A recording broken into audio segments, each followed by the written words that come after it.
the show with Wrestling with Entertainment, the only audio experience on the web today. Previewing and reviewing the latest shows from WWE, AEW, New Japan, and everything in between every Saturday, and interviewing all your favorite wrestlers every Tuesday and Wednesday on YouTube and Castbox, sponsored by Rogue Energy and Player One Coffee. Easy for me to say. Uh, of course, I am your host, that guy, James J, alongside Khalifa Yachts and the American Scooter Dust. Hey, hey! And it was a good week for Wrestling Wit, as last week's episode became single-handedly our most viewed episode of all time. Of the Saturday show, at least. So thank you for listening and checking us out. You either was really concerned about us or really wanted to see us get ours when the episode title was called We're Getting Sued. So, yeah, thank you for that. And then obviously, this last Tuesday and Wednesday, we interviewed Jared Diaz and Rose. Two great interviews, two very different interviews. And we do very much wish Rose and Jared the best because the opportunities are limitless for those two. But that brings us up to our next two interviews this Tuesday and Wednesday. We got El Guerrero Cuervo on the show. Um, Somebody that is still new in their career, but still has done a wealth of things. Started in Japan, um, in a group with other gaijins. We talked his time in Japan, his time now in Hawaii, um, and a hell of a lot more. Um, find out why he decided to go with, the crow gimmick, because Cuervo is crow in Spanish. And, Uh, uh, hmm? really? Did you ever? Cuervo. That's what he says. Okay. Um, Okay. and then, Okay. I love Jose Crow tequila. I don't know, man. No, it's true. I blame advertising for making people think Cuervo meant gold. Um, and this upcoming Wednesday, we have Ray Rosas. Um, from my neck of the woods. He's a student of Santino Brothers, current coach at Santino Brothers, and Millennium Pro Wrestling. Um, he's wrestled David Arquette, teamed with Peter Avalon. Um, he's done a lot in this business. Looking to even retire soon. But we're starting to GoFundMe to get him some new boots. So he doesn't have to retire. Um, Definitely you want to check that out as well. If you don't believe me, here's a little taste of those interviews now. One time I did a show with not New Japan. It was Dragon Gate. Okay. They came to Okinawa, and they were like, Gurukin tells me, he's like, I went to help him set the ring up because I was still a new guy. I was setting the ring up, helping him with the event, and they told me like, hey, they picked Dingo, and I don't know if because of Dingo they chose me, or they were like, you got you got a match today. I'm like, oh snap! But luckily I got my gear in me because they didn't tell me anything about a match. That was just random, and so. Because it's always the number one golden rule with wrestlers: always bring your gear everywhere you go. Right. So yeah. So I got ready, had a match, and then I go to the one of the guys, And I was like, sumimasen, and my Japanese at the time is very terrible, and my Japanese is still not good to this day. But I basically asked him, how was the match? And he goes, They love their grunting, by the way. They like to hum and grunt the entire way. They're like, mm-hmm, mm-hmm, mm-hmm, mm. Sugoi, hi, good. And that was it. So I stood there like, arigato gozaimasu, arigato. And I walked away. And my friend Dingo says, what did he say to you? He said it was good. that's all he gave. That's all he gave me. That's all he gave me. But he's like, did he do anything after? He's like, he was grunting a lot. He was grunting a lot. So he was either analyzing the match that we just had, or he's really trying to find the proper English word to tell me other than good. I don't know, but that was funny. So I make the and I always joke around about it, and everybody does in wrestling, like about joking around about retiring, like when they're going to quit or going to retire.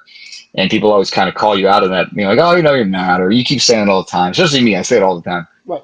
But I think when I actually said it out loud in front of a crowd of people, and I made it real, like, no, on this date I am retiring, like, and so this is the build up to it. And then the craziest thing happens. I start winning championships. So I'm winning like the Santino Bros Championship. I think I won the Arizona State Championship and I almost want to say the Hollywood Heritage title at the same time too. So I was like winning, like I was like, oh great, well glad I'm going winning all these belts when I'm getting ready to retire. Makes perfect sense. And then the pandemic, hit. So we had all the closures. So no more shows, no more training, no more wrestling, nothing. Right. So you're just sitting at home playing Call of Duty, Warzone. And like, I guess like, and the time, I guess the date, the deadline I gave myself had passed. So I was like, I guess like I could still technically retire and whatever. But I think my wife had talked me out of it, and a few of my friends had talked me out of it. And I was like, well, let me just keep going, see what's happening. And then, I just kept going. I didn't stop. So right now, my policy is with my wrestling boots, right? As long as my boots are still able to be, still go, like I'm going to keep going. I probably got to get them resold, but they're hanging in there. I have to duct tape them a little bit. And whatever is my latest booking is my last booking. So as long as I keep getting bookings, I'll keep wrestling. So if you want me to keep wrestling, people, make sure I get my bookings. Well, I mean, your book will be every Friday for the rest of your life at this point. You're right. Yeah, so it's a racket I got for myself. No, yeah, every Friday at MPW. Right. And then on the 17th, we got Sebastian Suave on the show. I think we're done putting ourselves over, no, Scooter? I'd say so. That brings us to say it's a great day for wrestling because we are wrestling with the news. And a big portion of the news this week was that AEW allegedly sold 60,000 seats in Wembley Stadium for this upcoming August All In show. I think in any sport, if you sell over 60,000 tickets, that's quite the achievement. No, Scooter? No, it is. That was not the number I heard. I heard it was 35,000. That was And the pre-order. And I also heard they only had it sectioned off for 40,000. Well, according to Tony Khan, he said that was a lie. And for agent of Nick Khan to kiss his ass. Actually, shove it up his ass. Yes, those were the exact words. But my concern is, okay, how many of those tickets were bought by people who are actually going to go to the show? That is a good question. Because I would not be surprised if people bought tickets, not just for scalping, but just so it wouldn't be an extra, another number to the attendance. Are you saying that Tony Khan bought tickets? No, I'm saying that other people did. So Britt Baker, Adam Cole. Vince. Why would Vince buy tickets to AEW? So they could be empty seats. Wow, that is reverse Flash petty, if I do say so myself. Come on, it's Tony Khan we're dealing with here. A man maybe as petty, even not more petty than Vince McMahon. The only man more petty than him was Tom Petty. I'm trying to think, what is Tom Petty saying? Last Dance with Mary Jane, Won't Back Down. Well, you could stand Tony Khan and Vince McMahon at the gates of hell. I think that's where they're going anyway.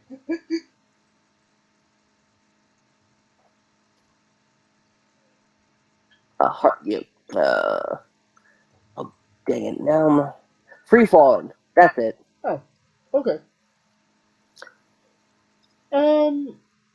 With 60,000 seats sold in a market that's probably hungry for AEW because they've never been there before, obviously that was a smart decision. But could they fill the last 30,000 seats in that arena?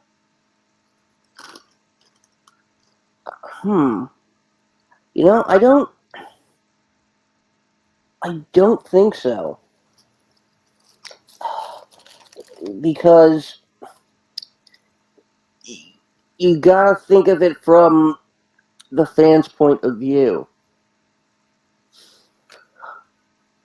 A show like this that essentially it's catering to an audience that's primarily the UK.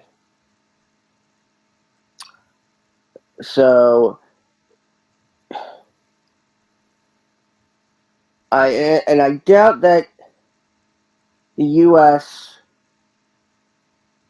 that fans from the US, many fans, not a lot, will make the trip over there. And I beg to differ. You have to imagine, because people know CM Punk's coming back in June.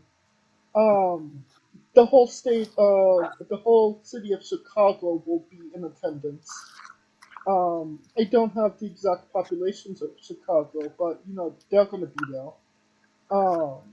So that's like maybe an extra.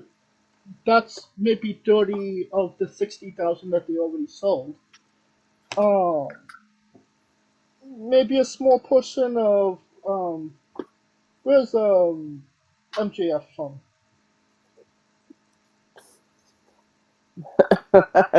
Long Island. From Plainview, Long Island. Long Island. So maybe about 10,000 from Long Island. I mean, I could get on Facebook and message Max, see if he can get us some tickets. Ah, sweet. Only if he pays for my flight. Those are fucking expensive to fly out of. That's the other thing.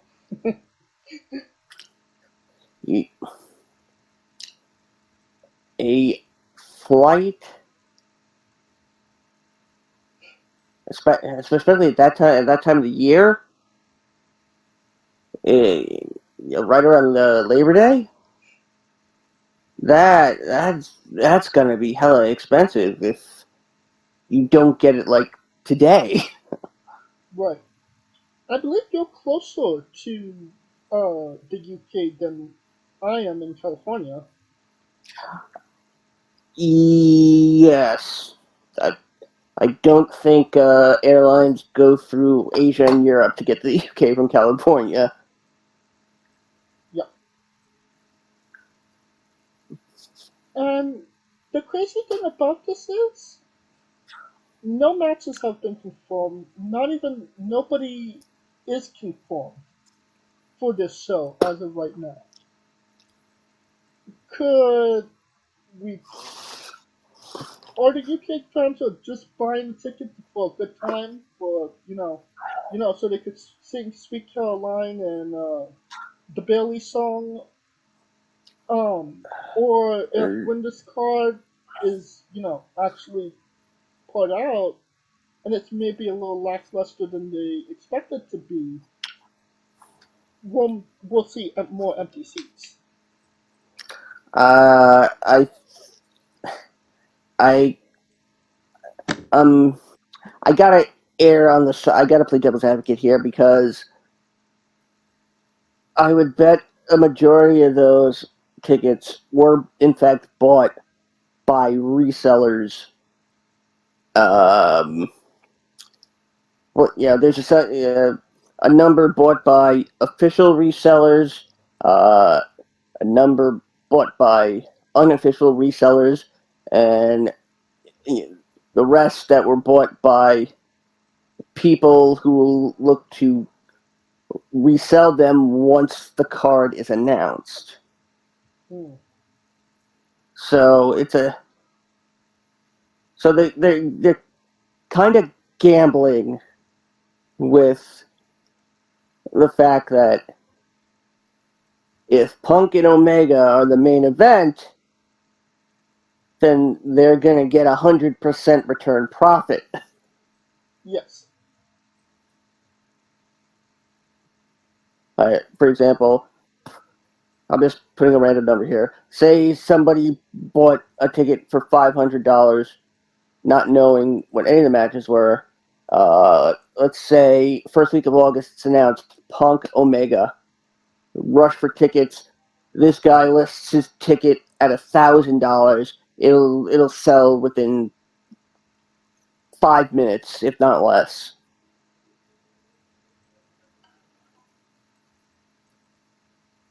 You're not wrong about that.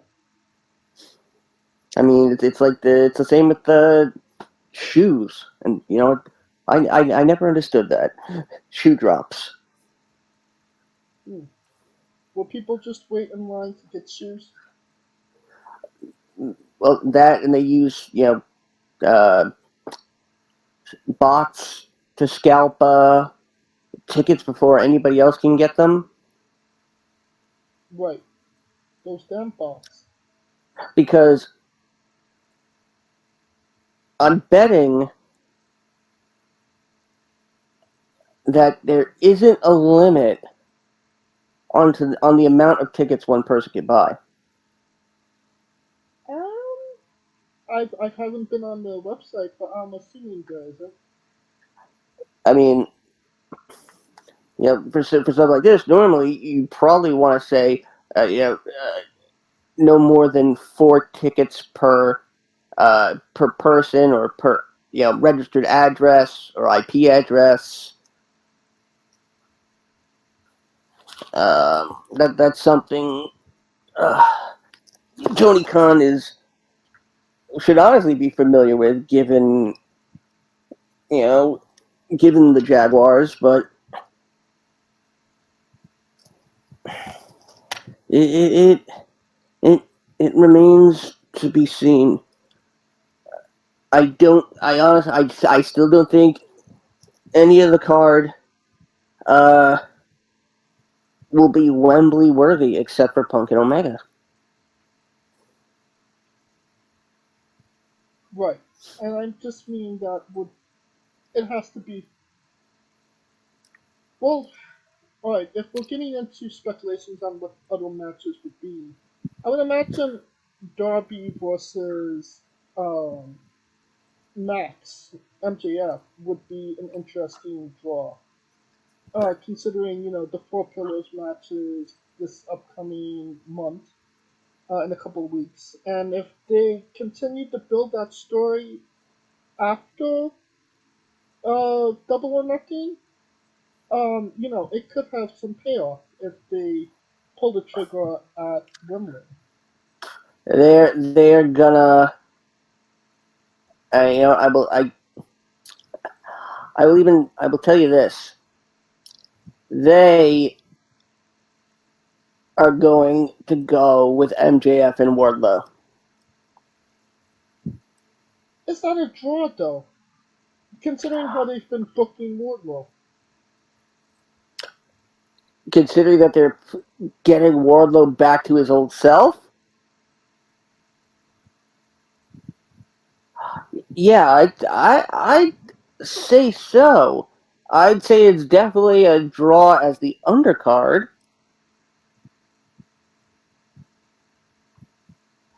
Because remember, the last actual pay-per-view in Wembley was not for the world title. Right. I mean, it doesn't need to be for. The main event doesn't need to be a world title match. I mean, obviously, Punk and Omega is a much bigger draw than MJF with anything at this point. Um, what else? What does Chris Jericho do on this card? Honestly, I don't think we're going to see him wrestle Adam Cole again. Honestly, Uh, Sting. he said, "Oh, Sting and Jericho." Okay, Yeah. Yeah.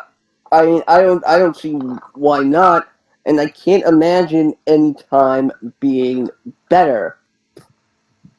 If you're gonna pull out all the stops, put your two biggest names that are still on the roster that have never fought each other, that have danced around each other for over 30 years,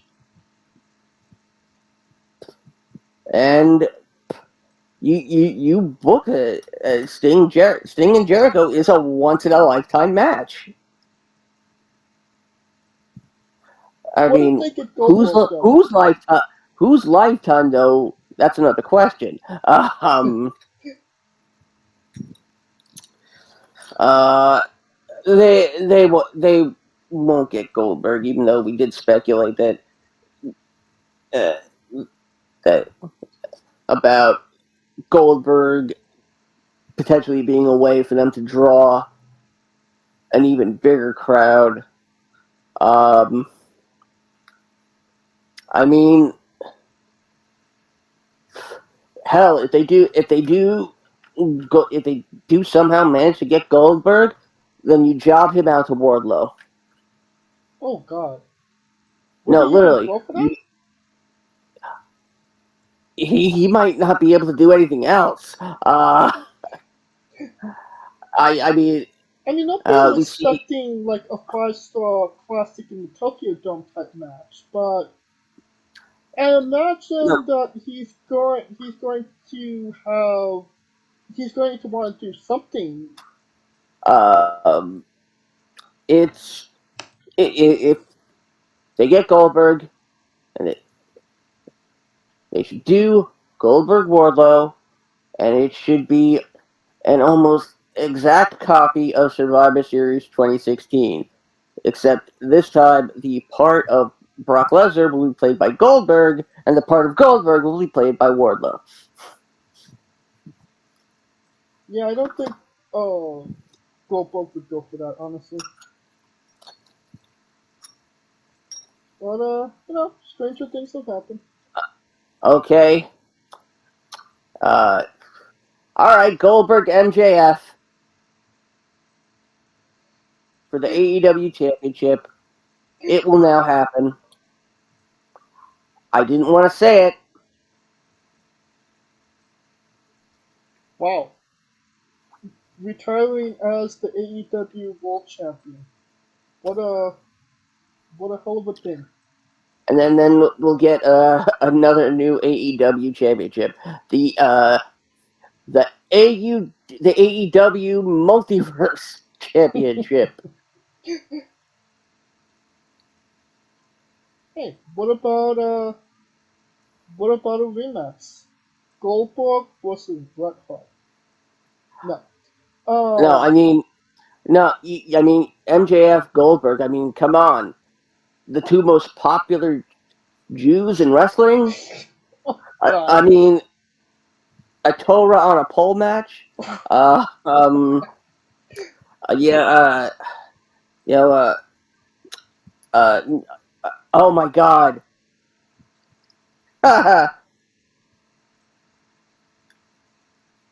Spin the dreidel. Match is fatal. Oh God. Instead of spin the wheel, make the deal.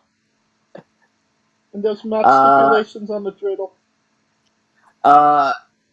The first ever 8 nights match, where it's essentially a best of 15. A Light My Menorah match. Oh my God, they could do a Passover match where the belt has been hidden somewhere in the arena and they have to find it, as if it's the Afikomen. Oh my God. Yeah. A Hebrew reading match. See, you could read the most Hebrew.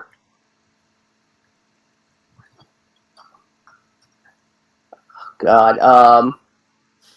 Oh my God.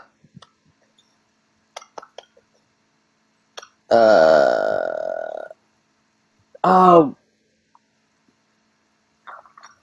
Damn it. Oh, it just left my mind.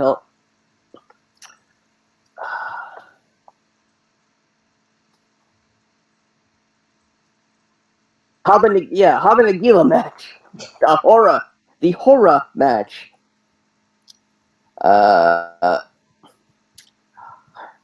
Oh, I got it. Loser gets uncircumcised match. Oh gosh.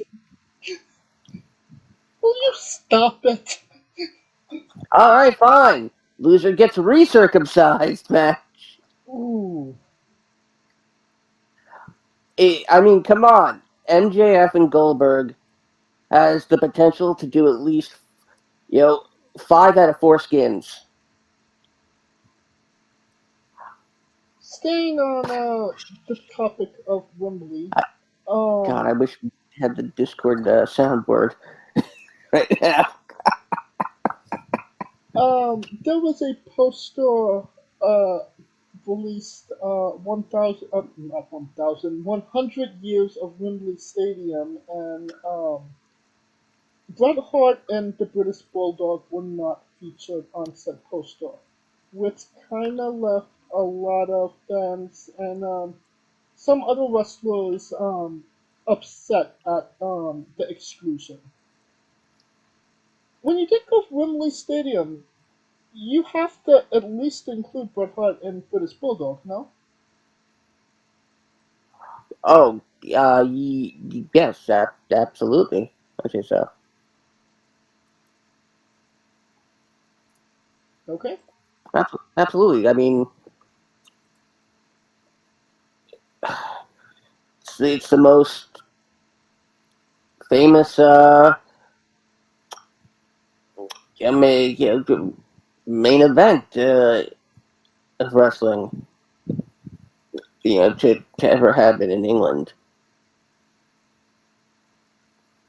I mean, it's the Olympics and then SummerSlam '92, right?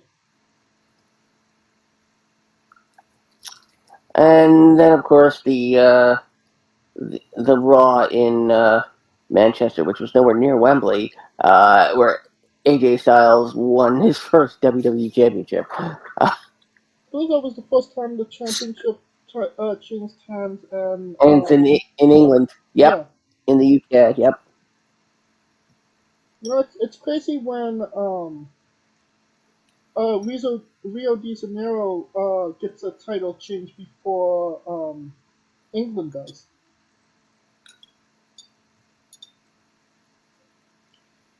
Right. I mean, they could go to Christian Cage's home country of Luxembourg.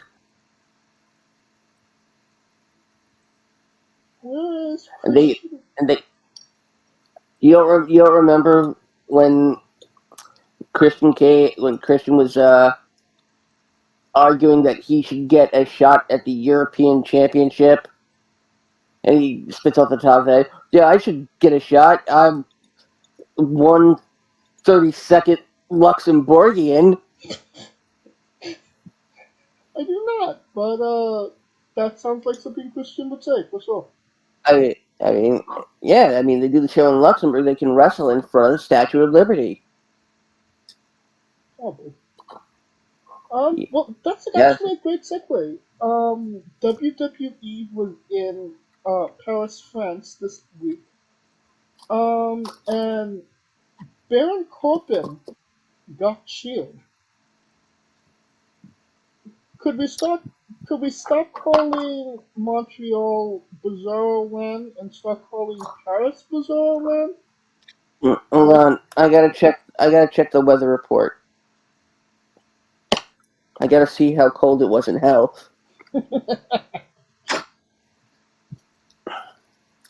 I mean, a French crowd. I mean, they serenaded Seth Rollins for 12 minutes. They would not stop, and just French fans just a little bit slower.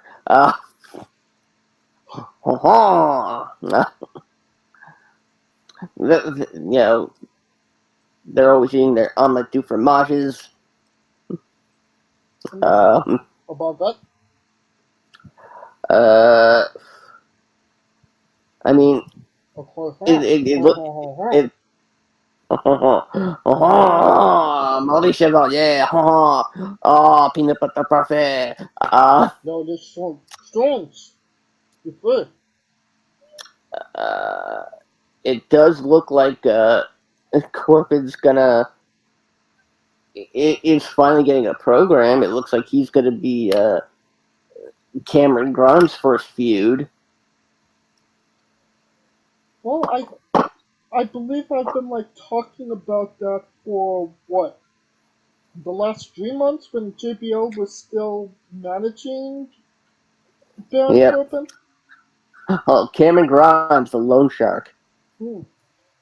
Oh,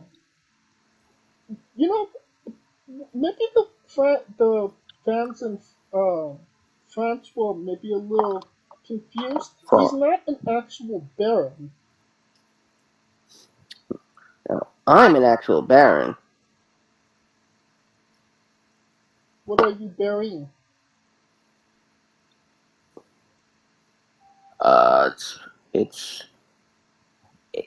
It's my non-kayfabe last name.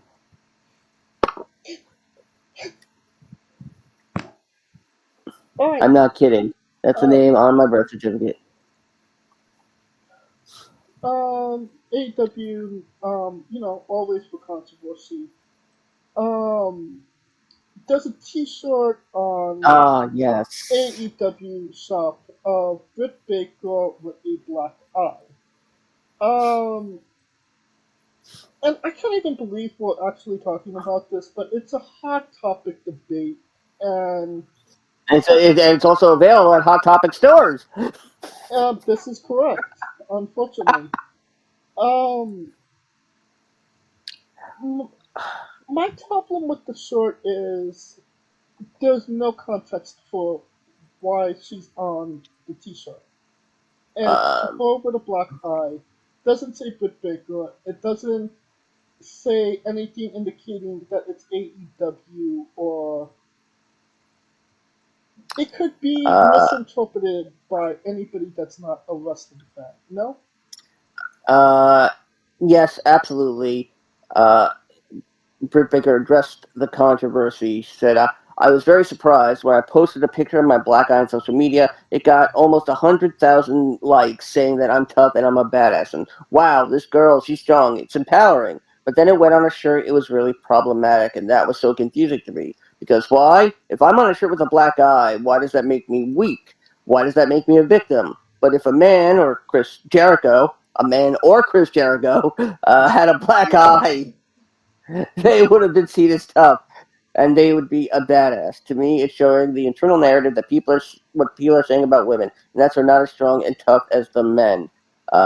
It's not a black eye on a t-shirt. Sometimes I do get hurt. I've broken my leg, wrist, nose, and guess what? Now I have a black eye, and I signed up for that. I've been telling the makeup artist, don't cover up my black eye. I think it's empowering because I'm tough. You should see the other girl or Chris Jericho. Uh, so here's the thing, though. Uh, I was able to find out that there was actually supposed to be text on the shirt. Uh, the text on the back was supposed to say, "He already told me twice." Oh. Will you stop it?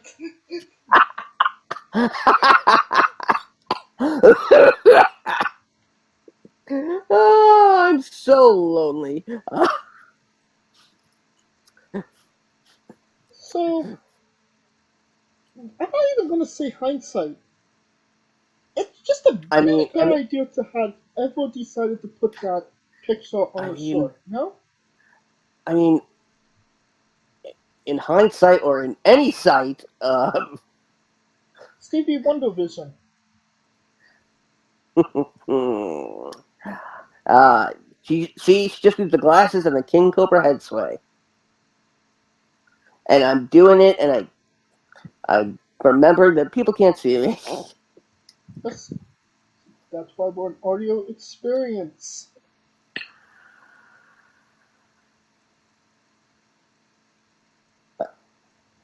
I mean, would a picture of Cody Rhodes with his torn pec bicep would that you think that would that sell as much? Well, I mean, they're making an action figure out of it, so I can't imagine that's not gonna go on ringside for if that's not gonna sell on ringside for, like hotcakes. Uh, I thought it was a Funko Pop, not a figure. No, they're making defining moments figure. Oh, oh my God! Oh, that that's terrible. Somebody's gonna see it, and and they will go all snowflake and be like, "Why is he painting part of his body black?" That's the world we live in.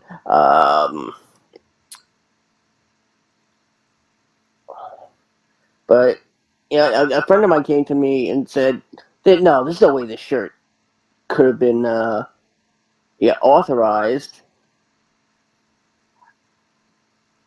Do we know? Was it available on AEW Shop? Yeah, it's available on AEW Shop. No, It's a work. It's part of the gimmick leading up to Jericho and Cole. but I mean, Here, why oh, would you sell something like that?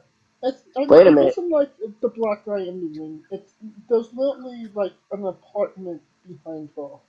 Like the other, like yeah, there's a couple shots of Britt Baker that are of her bleeding or with a broken nose. It's in the ring, and they flash it up to look more, you know, wrestling esque. There are all sorts of Stone Cold bleeding um from the sharpshooter out there. I mean, but you gotta remember, this is second in a series of shirts where Chris Jericho gives a black eye to a significant other. Oh my god, I forgot about that. Yeah, 2008 yep. gives a black eye to Rebecca Hickenbottom, aka Shawn Michaels' wife, aka former Nitro Girl Whisper, Don't you mean aka the one Nitro Girl I had a crush on. King the World? No, we're not talking about Nitro Goals in 2023. Yes. Yeah. You like your Nitro boys. Um, Joe, Johnny Ring put himself as Nitro again. Say what? John Morrison is Johnny Nitro again. You said the Nitro Boys.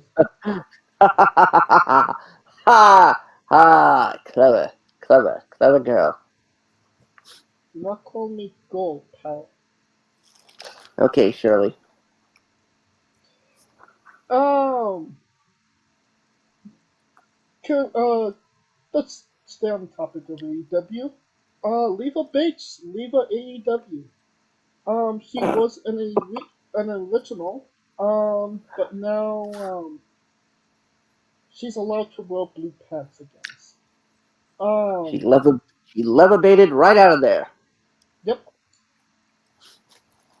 It's a little disappointing because Leva is, a fun and interesting talent, and she was so misused in that company. Only ever really considered enhancement talent, and I mean, how far do you expect someone to see when your gimmick is the librarian? I mean they didn't even give her a chance. She was never on AEW TV. Yes, she was. As Peter Avalon's valet. Either either which way, out of the The- like 4 years that she was there, they never gave her an opportunity or a rivalry or anything really significant to do. there was a point where it looked like she was actually recruiting wrestlers for a stable. She was going to be part of, and I don't know how many people remember the early 90s of WCW and the York Foundation, led by Alexandra York, aka Terry Runnels. Um, but that was the idea. Uh, Fortunately, uh, people realize that Peter Avalon is a modern day Barry Horowitz, and you get attached to him. Boom, you are. If you are his partner, boom, you are gonna sink faster than than a president going down on a porn star. Speaking of which, catch our interview with Ray Rosas this Wednesday, the tag team partner of Peter Avalon. Fuck.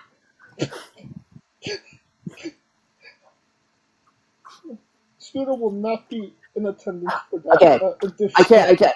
If you were for a obvious female reasons. attached to Peter Avalon, you are guaranteed to sink. Unless you're David Arquette, in which case Peter Avalon will always win. Have respect for former world champion Scooter.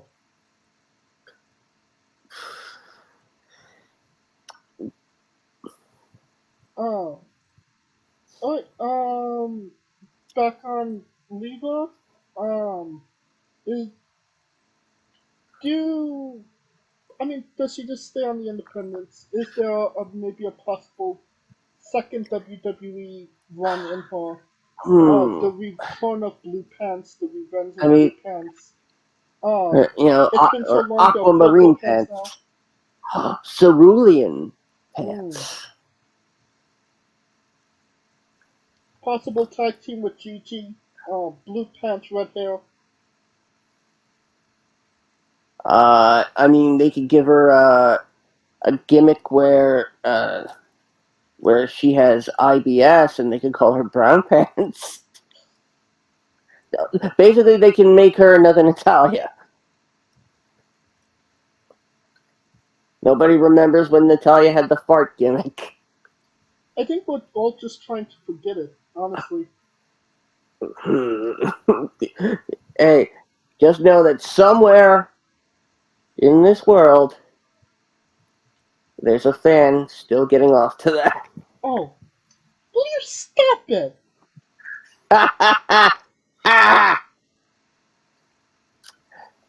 Send you on my ass. Next, next bit of news, Tamyra, Tamyra Stock, a gold medalist from the 2020 Olympics, has signed with WWE, which is fantastic because now she could, spend the next 3 years making 2 appearances and not doing anything more. Like, Chad Gable Stevenson.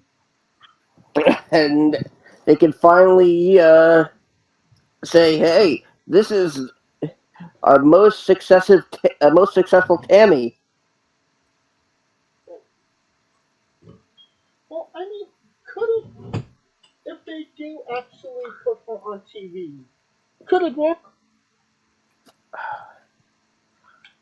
I mean, the world's strongest woman. No, But she's not the world's strongest woman. She's just a wrestler. That's now in sports entertainment. oh, stocks. Oh, wait. Oh my God. Um. So, okay, there's someone on NXT named Oro Mensa, spelled Mensah. Uh, Tamara, her full name is Tamyra Mensah-Stock. Well, somebody's getting a name change. Uh,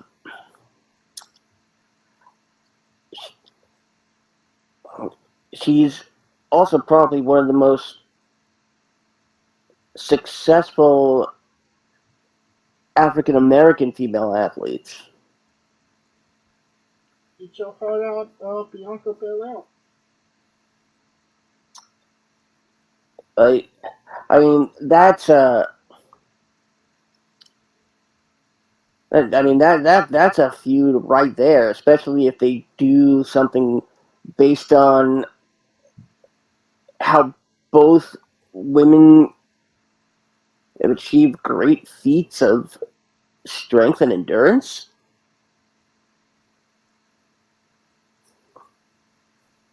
I mean, if they don't go the NXT route and she just shows up on SmackDown, what kind of message would it be to the roster if she just comes up to Bianca Belair, has a match with her, and beats her outright in like 10 minutes? Well, let us not forget the first Olympic athlete who came from Texas, who showed up on Monday Night Raw, and then immediately was given a match. Mark Henry? Mark Henry. Yeah. I remember I wrote a letter to the WWE about it.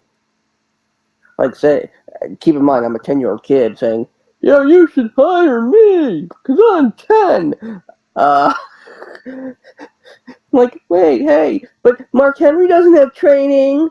That was literally the tone. Like, you'll hire him, but you won't hire me. What? Where's my chocolate milk? I think you haven't changed too much since being 10. No, in fact, my third testicle just dropped. That's the name of my latest album. It's the official theme song for the Goldberg versus MJF match. Refereed by Rabbi Moshe Pupik. I like Barry Horowitz has to be a part of it in some degree. He will, and then everybody in unison will shout, "Go away, Barry!" Oh my God! I just thought of another joke that, even though we push the limits, I can't say on the air. So subscribe to our Patreon to find out what it is. Oh God! But we're not trying to get sued again, Scooter. No, it wouldn't get us sued. Oh. I can't say it. What are you talking about? Oh, Tamyra. Yeah. Yes. It's just not all of this, doing the Olympic athlete route, obviously they have credibility, yada yada. It's just a matter of if they could pick it up, Because Kurt Angle, once in a generation talent, purely because he understood the entertainment aspect. The other Olympic athletes that came into the WWE, maybe not so much,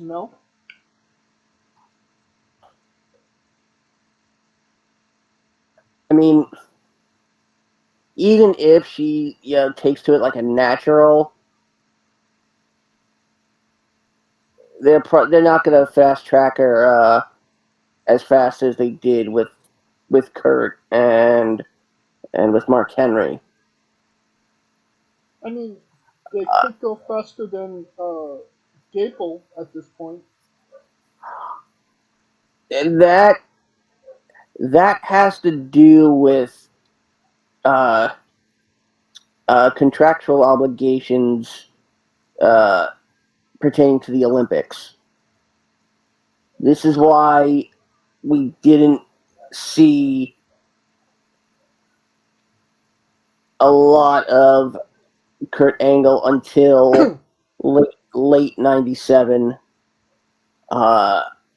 early 98. He didn't start until November of 99. I mean, that being said, Wait, WWE wasn't the first to November of 99, which would mean no, November 98. It can't be 99. Yeah, the 99 because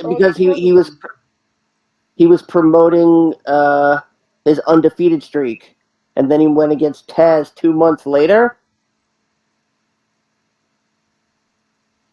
Well, 90,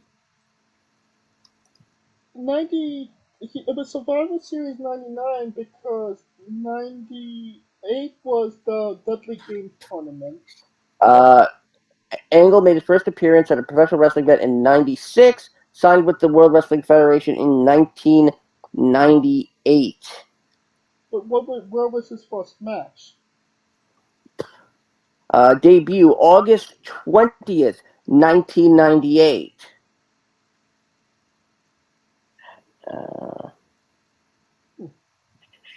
The top of minute. His in-ring debut was at the 98 Survivor Series against Shawn Stasiak. It was 98? 98. So the same night The Rock won the championship, Kurt Angle debuted?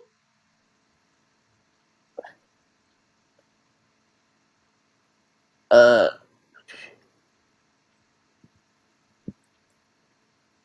wait. Okay, this makes no sense now.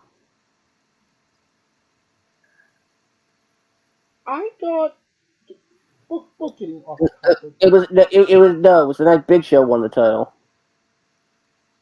Yeah, 99. What? That just seems wrong. Survivor Series 97 was the Montreal Screwjob. 98 was the Yeah. Deadly Game Tournament. And 99 is when Stone Cold got hit by the car. And Big Show won. First appearance March 99.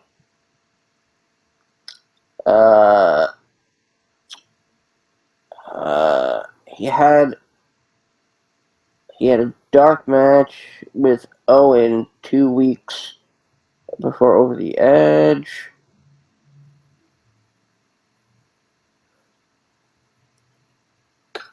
The game. Damn. Well, if let's go back to Tamyra. If they give her a tag team partner called Tia, will it be successful? No, we're not getting a sister gimmick. Well, I'm out then. Alright,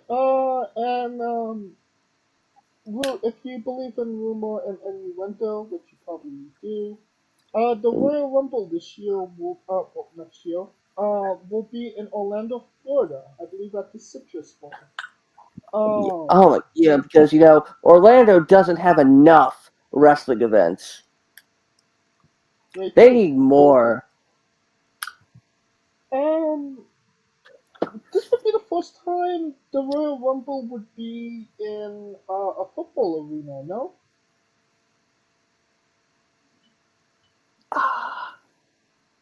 The Astrodome was also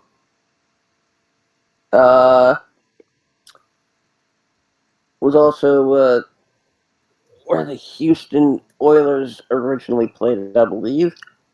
You mean the Alamo Dome? No, the Astrodome's Rumble 97. That was the Alamo Dome.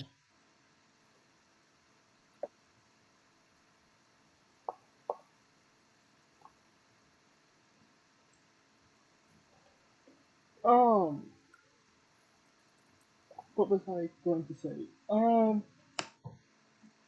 Could the Royal Rumble actually sell out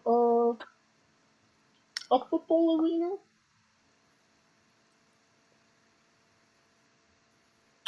I mean, it's not like it's WrestleMania, no?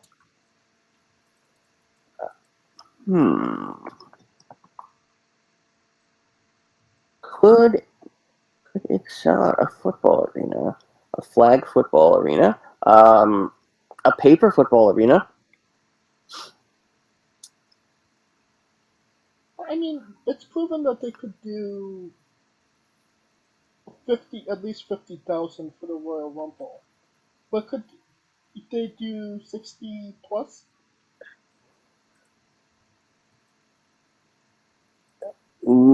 I'd say so.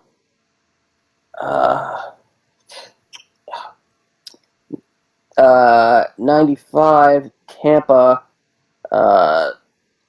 college football.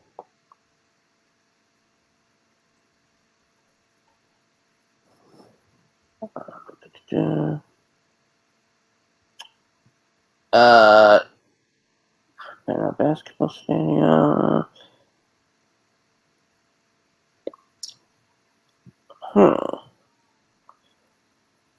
Steam. Atlanta.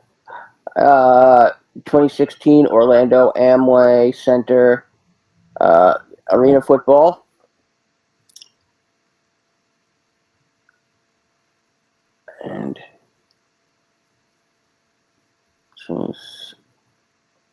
No.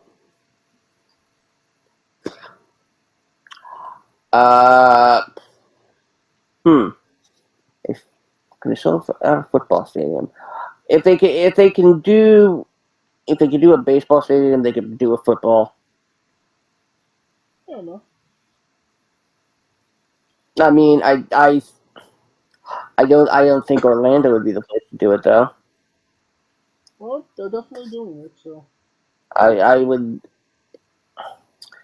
I mean, only because it's January. If it wasn't in January, I'd say do the Prudential Center. Oh, because Or Giant Stadium. Because there's a good chance that it might rain. Or snow. Yeah, that's the one big problem about doing an outside event in January in a place that's notorious for, rain. April and August, there's a there's a good chance it's not going to, and it still did. Um, but that is a good question. Could this be a trend? But they would obviously have to do more indoor football arenas going forward, no? Unless you're like in Los Angeles. Well, I mean, yeah, a lot of the stadiums are now are all in arena football because arena football is only played indoors. Hmm. There was. I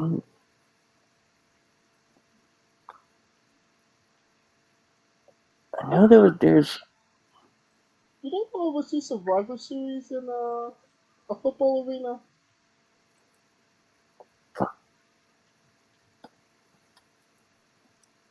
Has Survivor Series ever been in? No, do you think we'll ever see it? It hasn't as of Mm, this point. I think so. I think so, and I go back to do it at the Aloha Bowl. Go Hawaiian. Survivor Series Hawaiian? Hmm, interesting. Alright. Uh, um, uh, the rumor on the location for WrestleMania 42. Didn't we go over that last week? No, we went over 41. Okay. Yeah, 41 rumored to be Minnesota. 42 is rumored to be Nashville. The same arena they did SummerSlam? Yes, Hmm. or it might be Memphis. It's gonna be either way. It's a WrestleMania Music City. Right. I'm not sure. I mean, obviously Memphis is a big wrestling town, so to a degree it does make sense. But I think, like, if they only announced the last like three WrestleManias because we were in, like a pandemic, so they wanted to rest the people assured, where WrestleMania was going to be for the next like 3 years. But I don't know. I think they're not going to announce, locations in it that far in advance anymore. I think it was just a one-time thing. I mean, I'd say they can go back to Cali and do it for Candlestick Park or Minute Maid Park, depending on what.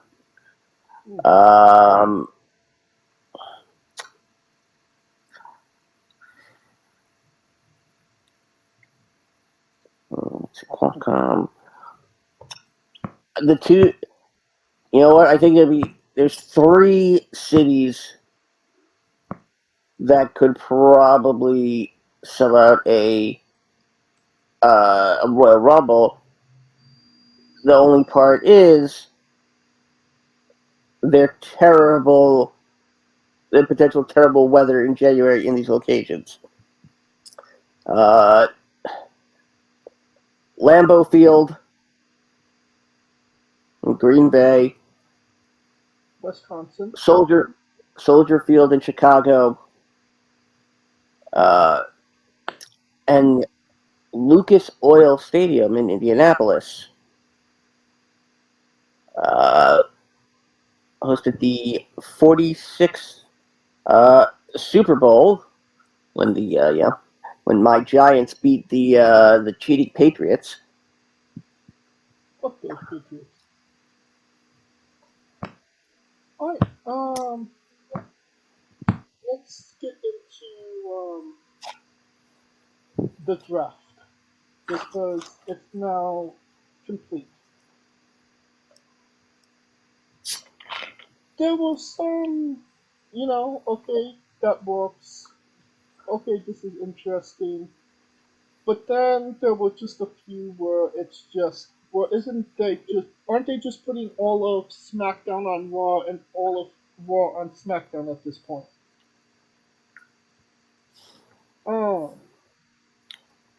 The full Raw roster that was drafted was Cody Rhodes, Becky Lynch, Imperium, Matt Riddle, Drew McIntyre, The Miz, Shinsuke Nakamura, Indy Hartwell, Apollo Crews, Candice LeRae, Sonya Deville, Chelsea Green, Dexter Lumis, JT McDonough, Maximum Male Models, Natalia, The Viking Raider, Zoe Starks, Rhea Ripley, Seth Rollins, Kevin Owens, Sami Zayn, The Judgment Day, Liv Morgan, Raquel Gonzalez, The New Day, Trish Stratus, Ronda Rousey, Shayna Baszler, Braun Strowman, Ricochet, Bronson Reed, Alpha Academy, Katana Chance, Kaden Carter, Akira Tozawa, Dana Brooke, Emma, Indus Shield, Johnny Gargano, Los Lotharios, Nikki Cross, Odyssey Jones, Piper Niven, Riddick Moss, Tegan Knox, and Zaya Lee. Oh, and a partridge in a pear tree. Correct. This is just SmackDown on Raw at this point. Like, did we really need the New Day, Braun Strowman, Ricochet, and the Viking Raiders? Like, that's 3 tag teams.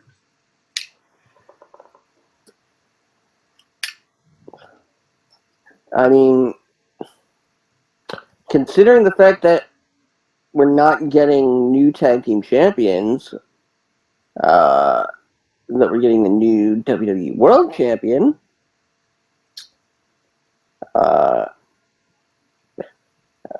and which, by the way, the entire tournament will not take place at Night of Champions.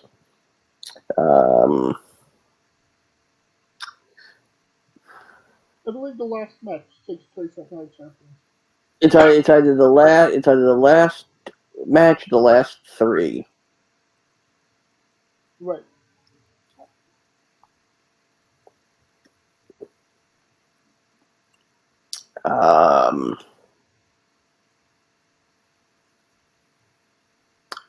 I mean,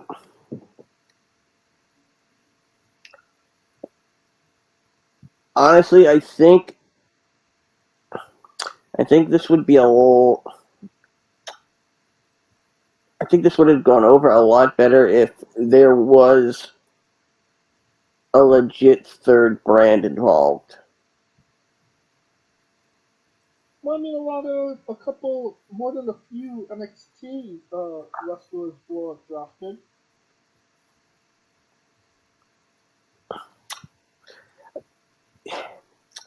I think, yeah, because the draft is, it either doesn't happen, or it's either random, or it's done for ratings. It's not done with any consistency. It's not, the WWE doesn't follow, their own rules. Um, I mean, to me, that's why it didn't have as much, vavoom in previous years, Because they're making it more like an NFL draft.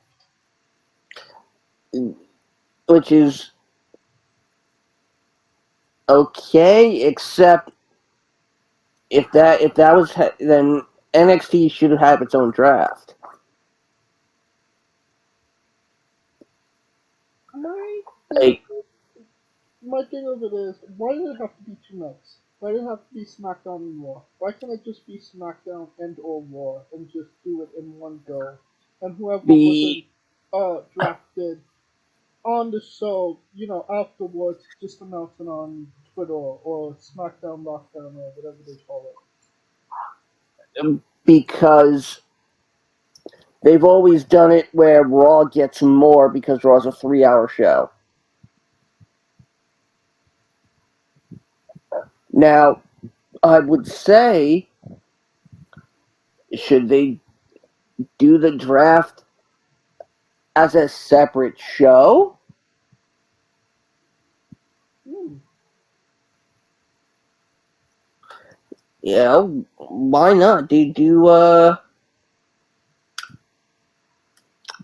But you gotta make it a tradition. And honestly, it's not really a draft when you really think about it, because there's only two choices involved, Um, and just and because and, and NXT is a wild card. what? This is why I think NXT needs an exclusive draft where the entire year's work that NXT talents put in is taken into consideration. And they they say, okay, they went back to NXT being, the minor leagues, but drafting them along with, your current superstars, it says to the NXT superstars that are drafted that they are at that level as, the ones getting drafted from Raw to SmackDown and SmackDown to Raw.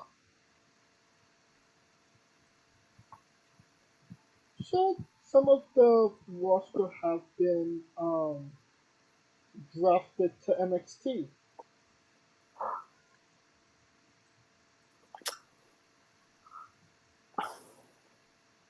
I would want that, but I feel the WWE would think it would be perceived as a demotion. It would. Like, Because they won't they don't want to move NXT out of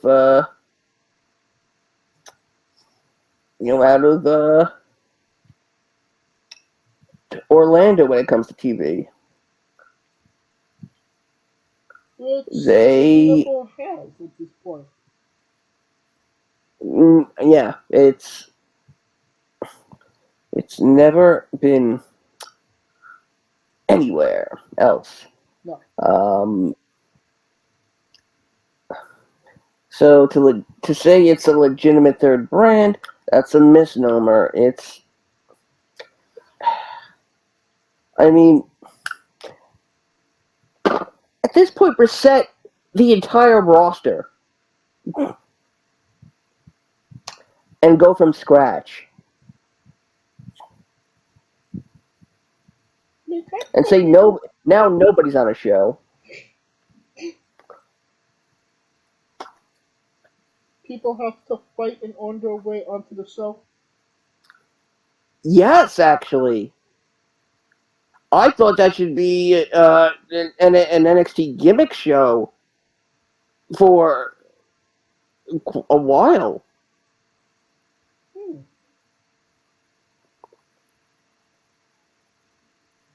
You know?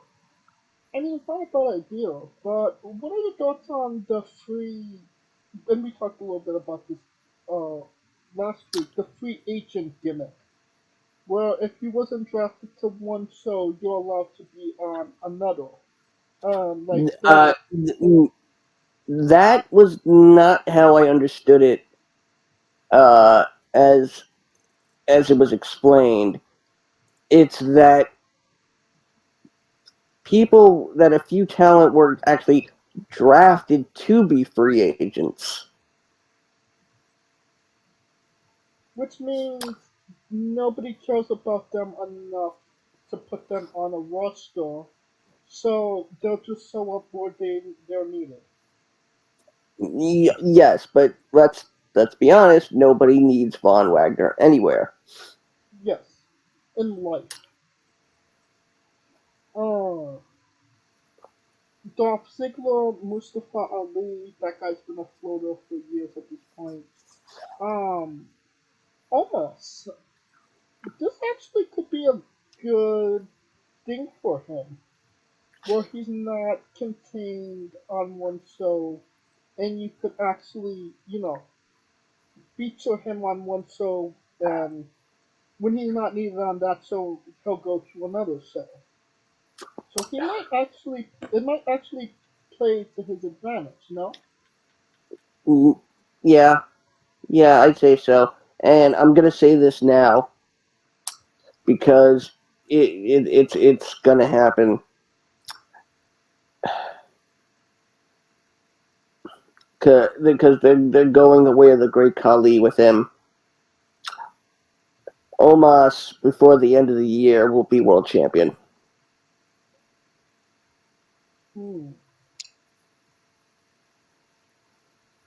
I don't know about that. It depends on what happens with Seth at um Backlash. Some other free agents are Baron Corbin, Elias, Cedric Alexander, Shelton Benjamin, and somebody called X Young Quinn. Yes, Jon Quinn. Yeah. So congratulations to that guy, whoever he might be. I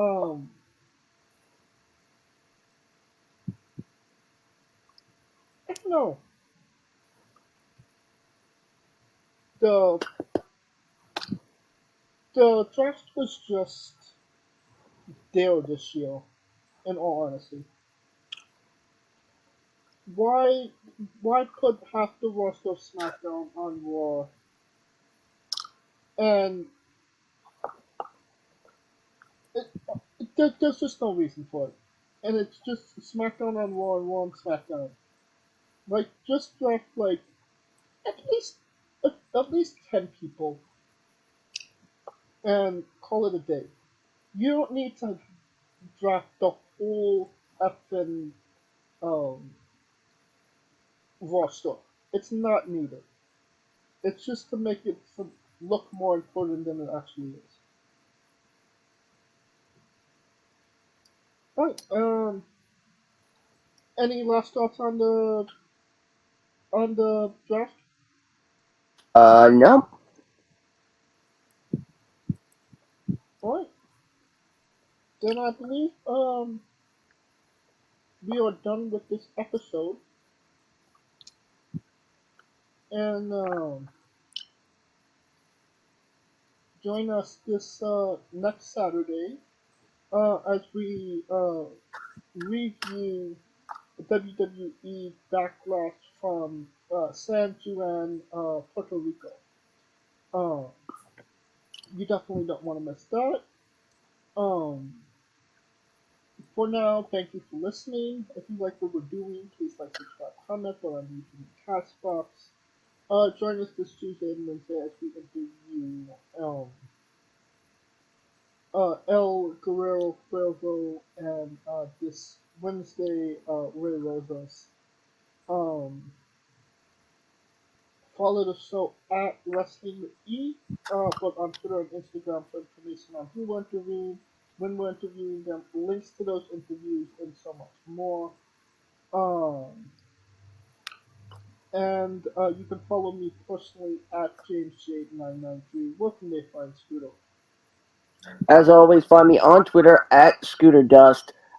Yes, it does look like the remix will be returning for Night of Champions. Still more to come about that. Revel in all my Twitch antics, along with me, Enrico Constantino Jr., and the rest of the Smoking Dragons clan at twitch.tv/Smoking Dragons. You just didn't bring it back for a backlash because you don't want me saying San Juan, Puerto Rico. Yeah, let's go with that. For Coleco Yachts and Scooter Dust, I'm James J, and this has been Wrestling with Entertainment.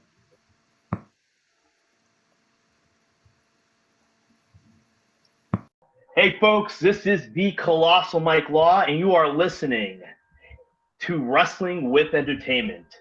Enjoy the show, support these guys. We appreciate it very much. We'll see you at ringside.